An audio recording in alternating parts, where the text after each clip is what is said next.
মাই minimalistic কিচেনে আপনাদের সকলকে স্বাগত। আজকে বানাবো দেশি স্টাইল চিকেন স্যুপ। চিকেনটাকে খুব ভালো করে ধুয়ে তাতে নুন গোলমরিচ দিয়ে প্রেসারে খুব ভালো করে সেদ্ধ করে নিয়েছি। সামান্য একটু তেলও অ্যাড করেছিলাম। তারপরে আস্তে আস্তে চিকেনগুলোকে শ্রেড করে নেব, মানে হাড়গুলোকে ছাড়িয়ে নেব চিকেনের থেকে। একটা কড়াইতে অল্প একটু তেল দিয়ে পেঁয়াজটাকে একদম গোল্ডেন ব্রাউন করে ভাজবো, লালচে লালচে করে। তারপরে একটু আদা, রসুন এবং কাঁচা লঙ্কার পেস্ট অ্যাড করেছি এবং খুব ভালো করে এই অল্প মশলাটাকে কষিয়ে নেব কড়াইতে।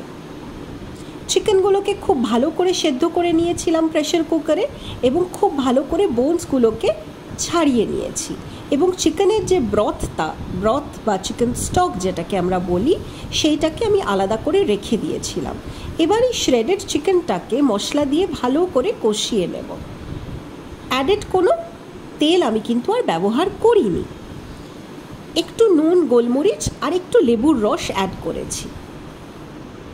এবার খানিকক্ষণ নাড়াচাড়া করার পর যখন চিকেনটা ভালো করে কষে যাচ্ছে, সেদ্ধ করা চিকেনটা, তারপরে একটু একটু করে সেই চিকেন ব্রথ বা চিকেন স্টকটা আমি এটাতে অ্যাড করে দিয়েছি। তারপরে একটু কর্নফ্লাওয়ার ভালো করে ব্লেন্ড করে অ্যাড করেছি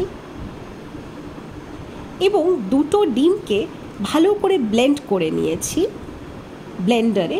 এবং ধীরে ধীরে যখন চিকেনটা প্রায় হয়ে এসেছে, স্যুপটা একদমই রেডি, তখন শেষের দিকে সেই ব্লেন্ডেড এগটা অ্যাড করে দেব, দিয়ে আবার খানিকক্ষণ নাড়াচাড়া করে নেব।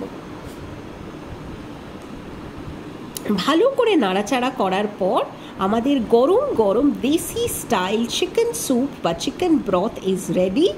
এবং এটা আমরা যখন তখন বানাতে পারি, কারণ এটা বানানো খুব সহজ, একদম সময় লাগে না, খেতে অত্যন্ত সুস্বাদু, পুষ্টিকর এবং বাড়ির সকলেই এটা গরম গরম খুব এনজয় করতে পারেন। It's a all weather recipe. Please enjoy. Thank you.